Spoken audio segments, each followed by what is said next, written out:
Hey guys, this is OddOneGaming. This is going to be another Raid Shadow Legends video. So in today's video, we're going to talk about rotation number 2 of the Hydra, because that's the rotation, that's out today, and as we know, they change every 4 weeks. So you know what, I've decided to try and make a video talking about, every time the Hydra resets, I might just have like a video out, because this is something that can constantly change because of the new champions that are released, and the strategies might actually change for the sake of this one.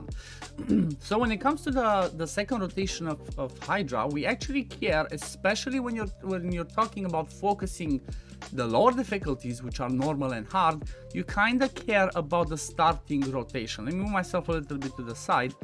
And basically what I mean by that is you care about the first 4 heads, because on normal and hard at least, you have a high chance of the same heads actually coming back out for, after you kill one. So as an example, let's say we kill the head of torment first, but then we have a chance of having the head of torment be the same one that comes back out. What does that mean? That means that we want to try and prepare at least for the first 4 starting heads whenever we're talking about Hydra. If you're talking about hard difficulties such as brutal and nightmare, then you prefer to prepare for all 6, and that's like, that's a totally different strategy. However, for the sake of, like, let's say for the hard difficulties, the only thing that you care about is having a look at the affinities. So what we can see in here is the fact that we have predominantly, a higher percentage of force heads, which is the head of blight, mischief, and suffering. They're all force. Then we have 2 magic affinities in the head of wrath and head of decay, if we're talking about the whole thing, and then we only have 1 spirit one. The reason why this one matters is, as an example, for rotation number 2, the usual DPS that might be Royal Guard for you, he might not be a good one, because when it's the starting one, especially on lower levels, against red affinity, Royal Guard will weak hit a ton of times, so you will be losing out on a lot of damage. However, when we're talking about champions such as Geomancer, which is extremely good for the sake of Hydra in general, he's going to still be good here, because for the sake of Geomancer, if you only care about his A3 and you don't care about his A1, the AoE decreased accuracy, you don't really care about the affinities, you don't care about anything else, because he will always be able to place that HP burn, unless there's block debuffs out that, maybe the mischief steals them and spreads them out. He will always be able to place the HP burn even through the poison cloud. So this one's a little bit of a, it's not one of the worst ones in my opinion, because it just has torment and mischief that are the main worries, in my opinion, that you need to focus on, because head of blight and head of wrath, they can be controlled. For example, for the head of blight, you want to 100% have a block buffs champion out there. So for example, for this rotation, for rotations in general, you would use Ugo. Ugo is one of the best champions for the sake of Hydra, because she does AoE decreased defense and AoE block buffs. However, because she would be wrong affinity against the head of blight and head of mischief, she would have a high chance of maybe not landing them. I mean, it's not high, it's a 30% chance to weak hit, which means she would not place the decreased defense and block buffs. That's a pretty high chance. When you're talking about, the RNG of Hydra being high enough, you kind of want to control that one. So maybe as an example, for the sake of this rotation, you could use a combination of, for example, like I showed on my previous Hydra videos, you could use a combination of block buffs champions such as Ugo. Ugo is one of the really good ones. Obviously, Ugo does not work if a head respawns, then yeah, you kind of need a different way of placing block buffs. However, for the sake of the starting rotations, Ugo will be guaranteed to place block buffs as long as it doesn't get weak hits or 3%ed on most of them, apart from the head of wrath. The head of wrath is still bugged. However, starting from tomorrow, apparently when the patch launches, apparently they will fix the issue with the head of wrath and Ugo not landing the block buffs over there. So you might want to keep that in mind. So that's the first thing, block buffs that you definitely want to use. There might be some other champions out there, but I'm just gonna mention, the main ones that are really important. It's Ugo and Ugo. You might even be able to put them together, because why not? Ugo brings a little bit of a different kit, and if you have the slot in your team to bring both, do that. Then the second one that's a big problem is I guess let's take them in order, because we talked about countering head of blight / head of mischief. let's talk about the Head of Torment. The Head of Torment will always be the trickiest ones because we do not have that many champions that can deal with him. There's like a handful of perfect Veil champions and only one unique champion in Shamel. So for the sake of the Head of Torment, if you have an Inquisitor Shamel, you're good. You just bring him in, make sure you have somebody in the lead that you want to go as often as possible. So maybe somebody like a Geomancer that you want to place HP burns a lot of times, or maybe somebody like a Mighty Uko so that he keeps getting turns, so he has a chance to place back the block buffs again, place back the decreased accuracy, and also the decreased attack on the A1, plus the increased speed that he brings on his revive. So that's the way to you know, deal with the Head of Torment. If you don't have Inquisitor Shamel, then you know there's Duchess, Rector Drast, Truoth, Tatura. So these are your options over here.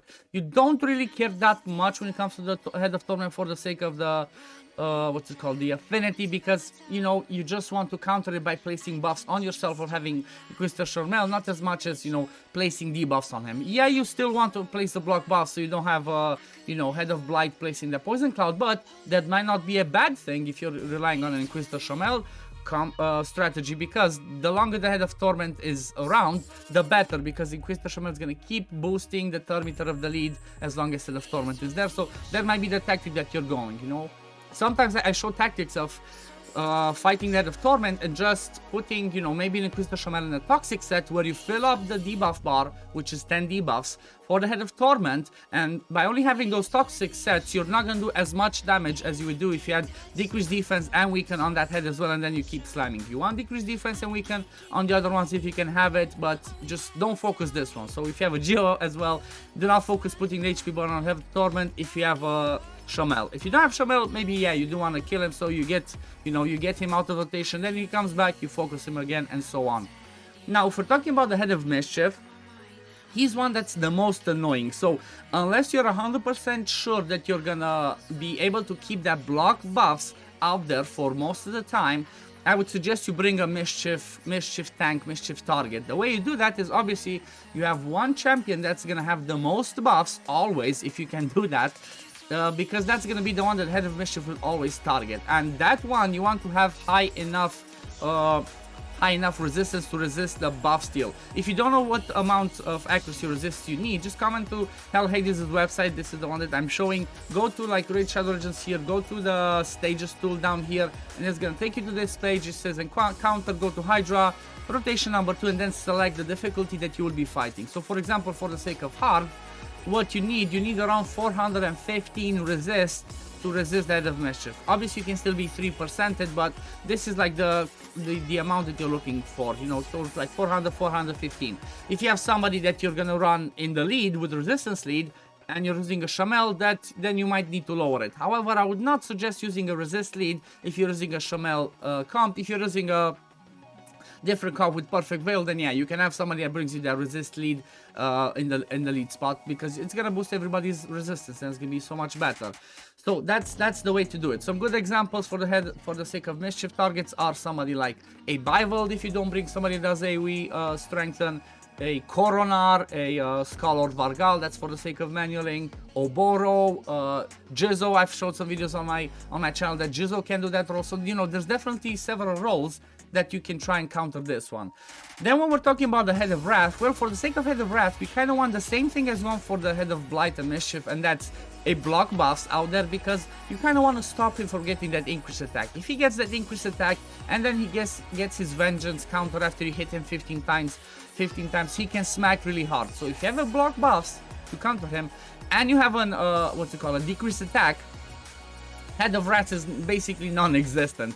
However, one other good way to counter Head of Wrath is always having Geomancer, because what does Geomancer do? On his passive, he basically reflects 30%, if I'm not mistaken, 15 or 30% of the damage he receives onto, you know, the person has, or like the heads, if it's on several ones, they have HP burn placed by him. Keep that in mind. Do not pair somebody in the same team with Geomancer that does HP burn, because those are going to overlap, and Geomancer's passive only works if it's his HP burns that are placed out there. So the Head of Wrath is not somebody that you know you're going to stress that much. If you have block buffs and decrease attack, it's kind of like he's not there. Yeah, he can try and he try and provoke you, but for example, if you're bringing Mighty Uko in this team that also lands decreased accuracy, then there's a really low chance that he's gonna provoke you because his accuracy is gonna drop to like 120. That means you're gonna need somewhere around like 200, 250 max resist, which you're kind of gonna be able to do it. But I think it's around 250 max. It shouldn't be that big of a problem. It shouldn't be, maybe even less, because like now it says 344, so if you have this, it's gonna be like around 200 max. So that's another way to think about.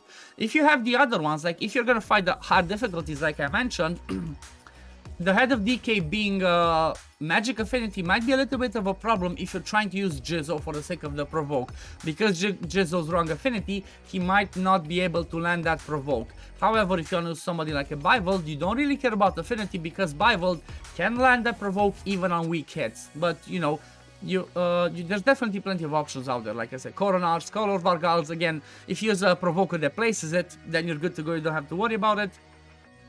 And then again, for the sake of the Head of Suffering, him being force, he's just gonna be the one that's slow and he's gonna smack, he's gonna get those extra turns. Again, if you have block buffs for him, he's not gonna place that reflect damage on himself. He's not gonna place the ally protection on every other one. So he's one of the least of my worries, honestly. Whenever I think about Hydra, I think about Head of Suffering last. The only time I think about him is when he eats one of your champions and the counter is down to 2, he kind of always does it before he gets that extra turn skill, so keep that in mind.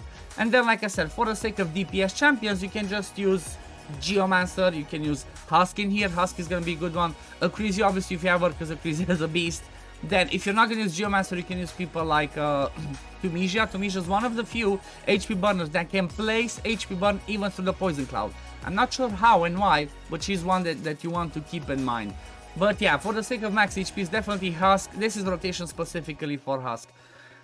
But yeah, this is my, you know, quick breakdown of, I mean quick, I'm 12 minutes in, but this is the breakdown of rotation number 2 for the sake of Hydra. If you don't have any questions, just leave them in comments below, and you know, I'm gonna be happy to help out and answer those questions. And I'm quite sure if you find, you know, if you use the standard teams and bring yourself enough damage, enough block buffs, and a little bit of protection, you should be fine. As long as you have like decreased attack and maybe an increased defense in your team, you should never have problems with survivability. Maybe just, you know, bring a survivor just to be safe, because you know what, bad RNG can always happen. If you want to avoid that, having a reviver and then the roll survives can actually help you out to you know, survive more. But yeah, this is gonna be it for the video today, guys. If you do enjoy this type of video, please do leave it in the comments below, because if you think this is helpful for you, I'm gonna make it every time the rotation comes out. I'm gonna make a video like this, I'm gonna post it on my channel, and you know, I'm trying to help out as many of you out there as I can, because honestly, I think I see that there's more and more people that are actually trying to focus Hydra and progress in that content, even though it's, you know, end game content. There's more and more people that want to do it. But yeah, this is gonna be it for the video today, guys. If you do enjoy my content, don't forget to like and subscribe. Also, don't forget there's a giveaway going on right now. It's a massive and it's an insane account that I'm giving away. It's gonna be given away before Christmas, but just check it out. I think I'm gonna have it pinned over here or like over there on that side. I'm gonna pin that video so you can go watch it, see how you can enter for a chance to win it. And well, that account would easily defeat Hydra, doesn't matter rotation, because it has a Krisk and some other insane other things. But yeah, this is gonna be it for the video today, guys. Thank you for watching, and I'm gonna see you on the next one. Peace, love, take care everyone. Bye, guys.